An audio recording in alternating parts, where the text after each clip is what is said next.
Radhe Radhe. Hi friends, அனைவருக்கும் வணக்கம். எல்லோரும் எப்படி இருக்கீங்க ஃப்ரெண்ட்ஸ்? நல்லா இருக்கீங்களா? இந்த ஊர் பேர் ஒடிஷாவில் பிப்பிலி அப்படின்னு சொல்லுவாங்க. பிப்பிலி உங்கள் எத்தனை பேருக்கு தெரிஞ்சிருக்கோம்? மறக்காமல் கமெண்ட்டில் சொல்லுங்கள். ஏன்னா ஒடிஷாவில் வந்து ஹேண்ட்கிராஃப்ட் ஒர்க்கெலாம் ரொம்ப ஜாஸ்தியாக இந்த இடத்துல பண்ணுவாங்க. இந்த மாதிரி சாமிக்கு மேலே வைக்கிற அந்த கொடை, அதுக்கப்புறம் பேகு, இந்த மாதிரி நிறைய விஷயங்கள் வந்து இந்த இடத்துல பண்ணுவாங்க. இந்த மாதிரி எம்ப்ராய்டரிங் டிசைன், அதுக்கப்புறம் இந்த மாதிரி ஒர்க்கிங்லாம் ரொம்ப அதிகமாக ஃபேமஸான ஒரு ஊர்னு சொல்லலாம். நிறைய பெரிய பெரிய கடையெல்லாம் இருக்கும். இந்த இடத்துல எல்லாமே இந்த மாதிரி பொருட்கள் செய்வாங்க. நல்லா டிசைனிங்காக பண்ணுறது மோஸ்ட்லி வந்து பிப்பிலி அப்படின்னு சொல்லுவாங்க. இந்த ஊர்லேருந்து பக்கத்தில் தான் எங்கள் நாத்தனார், அதாவது சின்ன நாத்தனார் இருக்காங்க இல்லையா, அவங்க வீடு இங்கே தான் இருக்குது. ஆனால் நாங்கள் வந்து அவங்க வீட்டுக்கு போகலை. இன்றைக்கி வந்து இண்டக்ஷன் வாங்கிறதுக்காக வந்திருக்கோம். ஆமாங்க, ஆக்சுவலாக கேஸ் பிரச்சனை வந்தாலும் வந்துச்சு. கிட்டத்தட்ட ஒரு புது வீட்டுக்கு வந்து இப்போ ஒரு மாதத்துக்கு மேலேயே ஆகிடுச்சு. ஒரு 15 நாளாக நாங்களும் சுற்றிட்டுருக்கோம். ஒரு கேஸு காலியான உடனே கடைக்கும் வீட்டுக்கும் ஒரே கேஸு, அதனால் கடையில் சமைச்சு கொண்டு வரேன்னு சொல்லி சம்டைம்ஸ் வந்து வீடியோஸில் சொல்லியிருப்பேன். அந்த டைம்லேருந்து இந்த வீடியோ எடுக்க ஆரம்பித்தேங்க. கிட்டத்தட்ட 15 நாளாக எடுத்த கிளிப்ஸ் தான் இந்த வீடியோவில் நான் ஆட் பண்ணியிருக்கேன். ஒன்றா ஃபஸ்ட்டு வந்து நிம்மப்படலை எல்லா இடத்துலையும் தேடி பார்த்துட்டோம். ஒரு கடையில் கூட கிடைக்கல. அது கூட நான் ஒரு வீடியோஸில் ஆட் பண்ணியிருப்பேன். டுடே விலாகு, ஈவினிங் விலாகு அந்த மாதிரி சொல்லி பார்த்துருப்பீங்க. இப்போ வந்து எல்லா இடத்துலையும் தேடி பார்த்து கிடைக்கல அப்படின்றதுனால அங்கேருந்து பக்கத்தில் இருக்கிற ஊர் பிப்பிலி. பக்கத்துலனா ரொம்ப பக்கத்தில் இல்லைங்க, கிட்டத்தட்ட ஒரு 19 கிலோமீட்டர் கிட்டத்தட்ட இருக்கும். புவனேஸ்வர் போகிறதுக்கு எவ்வளோ தூரமோ நிம்மப்படலேருந்து அவ்வளோ தூரம் தான். அதில் வந்து கொஞ்சம் கம்மியாக இருக்கும். சரி, இங்கேயும் வந்து பெரிய பெரிய கடையெல்லாம் இருக்குது, கேட்டு பார்க்கலாம் அப்படின்னு சொல்லிட்டு வந்தோம். வந்து கடையை ஒன்றா சுற்ற ஆரம்பிச்சிட்டோம். ஆக்சுவலாக ஃபஸ்ட்டு கடை இது. உள்ளே போனவுடனே அவங்கக்கிட்ட கேட்டால் இல்லைன்னு சொல்லிட்டாங்க. சரின்னு சொல்லி அப்படியே இறங்கி இன்னும் கொஞ்சம் தூரம் வந்து வண்டியை நிப்பாட்டிட்டு இன்னொரு கடைக்கு வந்தோம். அங்கே வந்து கேட்டால் அவங்களும் இல்லைன்னு சொன்னாங்க. ஆக்சுவலாக இன்ஃப்ராய்டுன்னு சொல்லிட்டு இப்போ வருது இல்லையா, நம்ம வந்து எல்லா பாத்திரமாக யூஸ் பண்ணுற மாதிரி அதை தான் வாங்கலான்னு நான் வந்து சொன்னேன் ஹஸ்பண்ட் கிட்டே. ஆனால் ஹஸ்பண்ட் வந்து உனக்கு சேஃப்டியாக இருக்கணும், அதனால் அது வேண்டாம் அப்படின்னு சொன்னார். இல்லைங்க, நமக்கு வந்து அது கொஞ்சம் யூஸ்ஃபுல். ஏன்னா கடையில் வந்து இப்போ திடீர்னு கேஸ் காலி ஆகிடுச்சுன்னா ஸ்டீல் பாத்திரம் வச்சு அவ்வளோ சமைக்க முடியாது. இதே வந்து அந்த அடுப்பாக இருந்தால் அதை செஞ்சுக்கலாம் அப்படின்னு சொன்னேன். ஆக்சுவலாக ஹஸ்பண்ட் வந்து அது வேணான்னு நிறைய தடவை எனக்கு சொன்னார், இதை வாங்கக்கூடாது அப்படின்னு சொல்லிட்டு. எந்த கடைக்கு போனாலும் அவர் வந்து பிராண்டட் தான் கேட்பார், நான் தான் இன்ஃப்ராய்டட் கேட்டுட்ருப்பேன். ஆனால் ஆக்சுவலாக எதுவுமே இல்லை.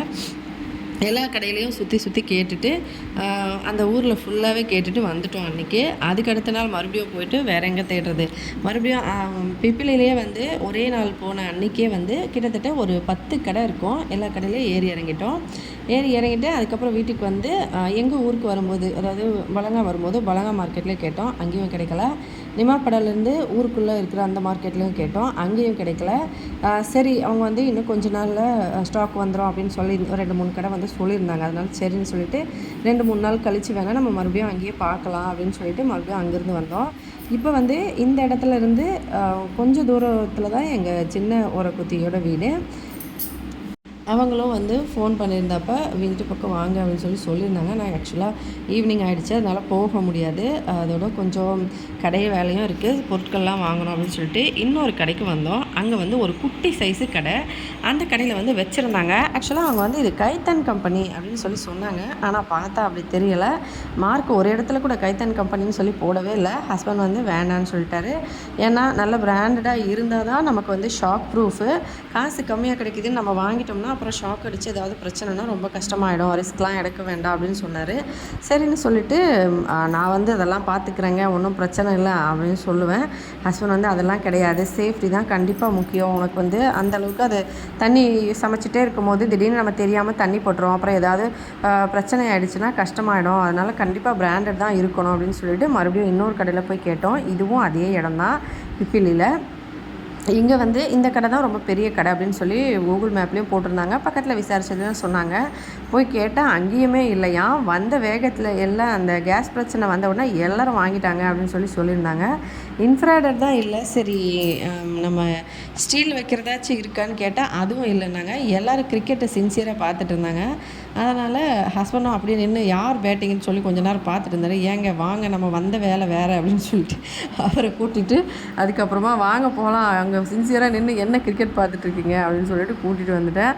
வீட்டுக்கு வந்து வேணால் பார்த்துக்கலாம் அப்படின்னு சொல்லி அதுக்கப்புறமா இன்னொரு கடையாக சுற்றுறோம்.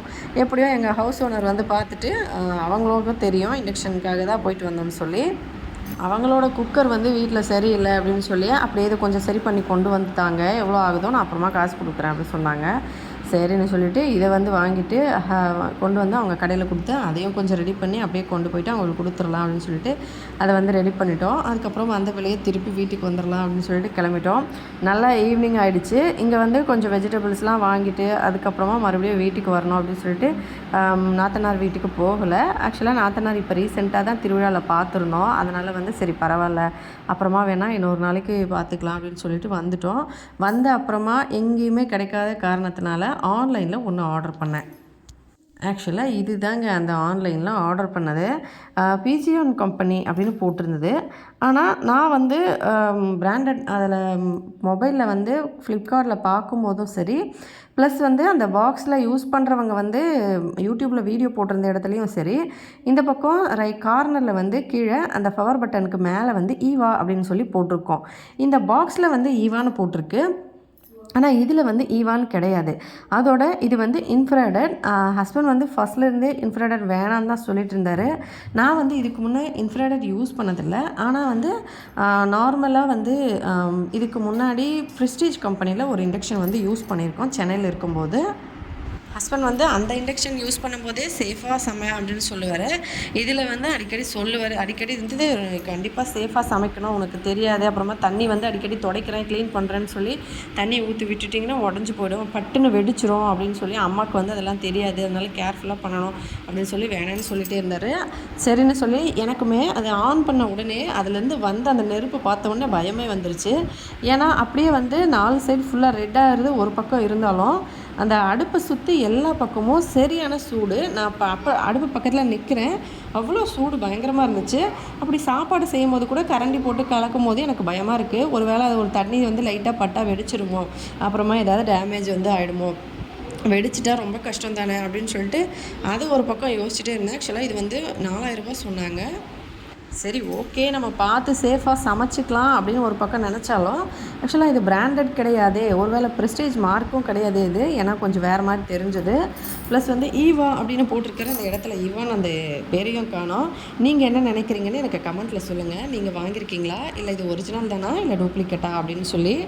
ஃப்ளிப்கார்ட்டில் தான் வாங்கியிருந்தோம் 4000 ரூபா கொடுத்து. அதுக்கப்புறமா அதை நான் வந்து ரிட்டன் போடுறதுக்காக தான் இந்த ஃபோட்டோ வந்து பிடிச்சிருந்தேன். ஃப்ரண்ட் அண்ட் பேக் ஃபோட்டோ பிடிச்சிட்டு அதை வந்து அப்லோட் பண்ணி நான் வந்து ரிட்டன் கொடுத்துட்டேன், ரீஃபண்ட் கொடுத்துட்டாங்க.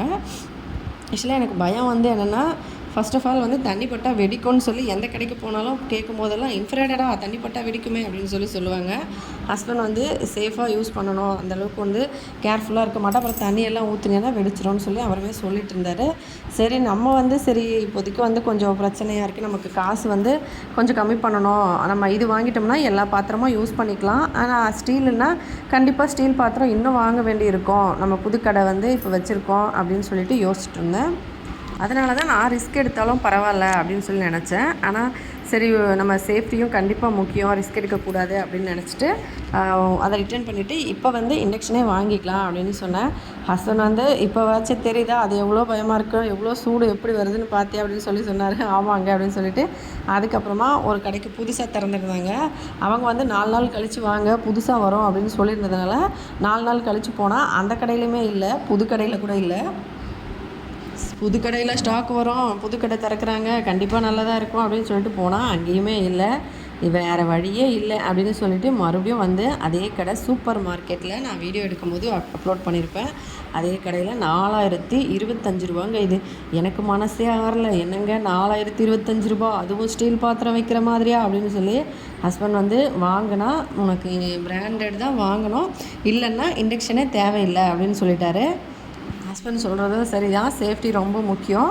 அதனால் வந்து நானும் சரிங்க பரவாயில்ல அதே வாங்கிக்கலாம், ஆனால் ரேட்டு தான் ரொம்ப ஜாஸ்தியாக இருக்குது, வேணா இஎம்ஐயில் வாங்கிக்கலாமா அப்படின்னு சொன்னேன். அவர் சிரிச்சார். சரி பரவாயில்ல, நம்ம வந்து எப்படியும் இதை வாங்கி தான் ஆகணும். அதுவும் கேஸ் ரெண்டுமே இப்போ ஒன்று வந்து காலி ஆகிடுச்சு, இன்னும் ஒன்று தான் இருக்குது, கொஞ்சம் கஷ்டமாயிடும் அப்படின்னு சொல்லிட்டு சரி இதை அட்ஜஸ்ட் பண்ணிக்கலாம்னு சொல்லி வாங்கிட்டு வீட்டுக்கு வந்துட்டோம்.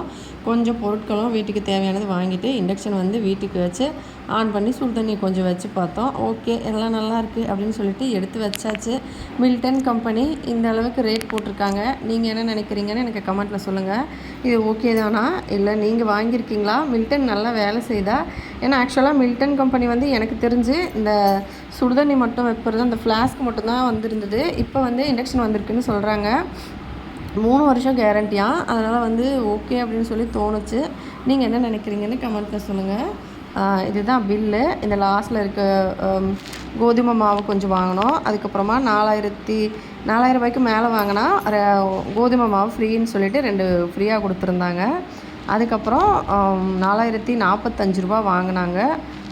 கொஞ்சம் பொருட்கள் கோதுமை மாவு ஒரு 5 கிலோ கடையில் பூரி போடுறதுனால வாங்கிட்டு கொஞ்சம் பொருட்கள் எல்லாம் வாங்கிட்டு அதுக்கப்புறமா வீட்டுக்கு வந்தோம். 4000க்கு மேலே பர்ச்சேஸ் பண்ணதுனால இந்த லாஸ்ட்டில் இருக்கிற அந்த கோதுமை மாவு வந்து ஃப்ரீ 1 கிலோ அப்படின்னு சொல்லி போட்டு கொடுத்துருந்தாங்க. இப்படி தான் ஃப்ரெண்ட்ஸ் இண்டக்ஷனை வாங்கி ஒரு வழியாக முடித்தோம். கிட்டத்தட்ட 15 நாள் கழித்து ஒரு இண்டக்ஷன் வாங்கியிருக்கோம். இத்தனை பிரச்சனையா அப்படின்ற மாதிரி தான் இருந்தது. வீடியோ பிடிச்சிருந்தால் லைக் பண்ணி, ஷேர் பண்ணி, சப்ஸ்கிரைப் பண்ணுங்கள். இந்த இண்டக்ஷன் பற்றி ஏதாவது சொல்லணுன்னா எனக்கு ஷேர் பண்ணுங்கள். ஹெல்த்தியாக சாப்பிட்டு சந்தோஷமாக சேஃபாக பத்திரமா வருங்க. நன்றி, வணக்கம்.